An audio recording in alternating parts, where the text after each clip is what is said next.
Hello from Team Boom. I'm Becky and I'm the Director of Coaching.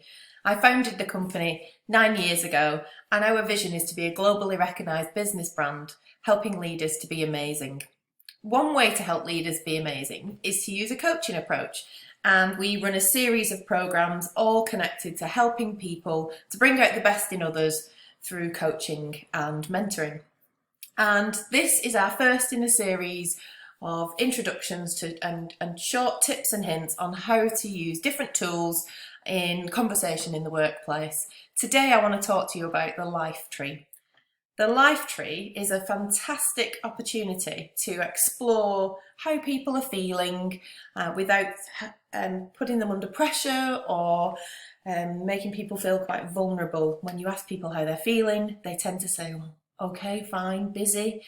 Don't really tend to go directly straight into emotional language.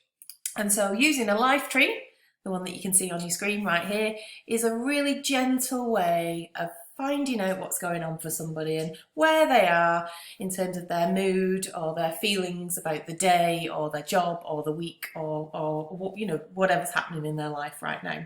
So I use this in coaching conversations, in reflective group sessions when I'm getting to know people. The worst thing I could do is wander into a room full of new people who've never met me before and say, hi, how are you feeling? Because I'm not likely to get a great response, or I'm not likely to get an honest response. I tend to respond to how you're feeling with fine or busy, and so this helps us to just gently check in on how people are feeling. So in front of you there are some characters, some blobs, jelly beans, whatever you want to call them, and this is our version. There are many versions if you kind of search for them on the internet. And the way that we would use this is I would encourage the person who's with me or the group of people I'm working with to take a few moments to think about all the different characters on the tree, notice what's happening on the tree, and pick one of them that best represents how they're doing right now. And, take a bit of time to think about that, think about why they might be choosing that particular character. And then invite people to share with you who they've chosen and why they've chosen that little character. It may be that they've scribbled an additional character onto the tree. You can use this in many different ways. The trick here is to not make assumptions about how people use the tree or why people may have chosen a particular character, because we all will see something different. That's the beauty of using metaphor in a coaching conversation or in a wellbeing check-in conversation, both of which we can use this tree. It's a gentle way of exploring without putting people under pressure. So for example, I've used this with my daughter to help her to explore how she was feeling when she was feeling particularly anxious.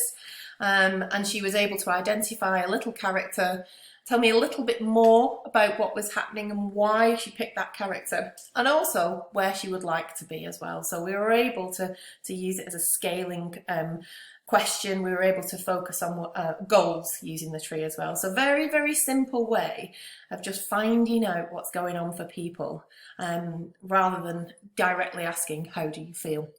The data, the information that comes back from a life tree conversation can be pretty powerful.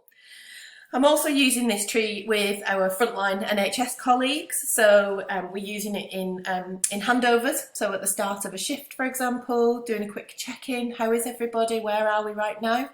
A bit of a pit stop in the middle of the day. So very visual, popping it up on the wall where the handover takes place. People can highlight where they are. It gives you a sense of how people are doing throughout the day. And also if you're running the shift or you're responsible for kind of checking in with people throughout the shift, it's an opportunity to just get a heads up on how people are, spot if people aren't okay through the choice, through the language and the descriptions that they're using, and be able to put in place some wellbeing, interventions maybe.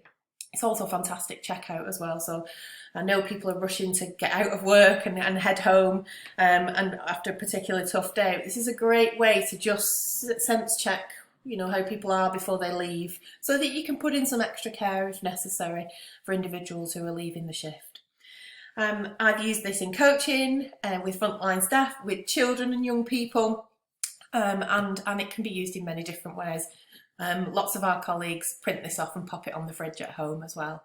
So I just wanted to share how we use it here at Boo and how our customers and our colleagues have been using it in terms of checking in and helping people to kind of spot notice how they're feeling and be able to articulate a little bit more comfortably what's going on for them in terms of their feelings and potential worries at the moment. Feel free to connect with us on all our social media platforms. Reach out to us if you've got any questions, or if you've got a particular tool that you've heard of that you want us to share and give more advice and guidance on how you might use that, then just reach out using the social media handles that are in front of you right now. Thanks for watching and listening, and take care, stay safe, and we'll see you soon.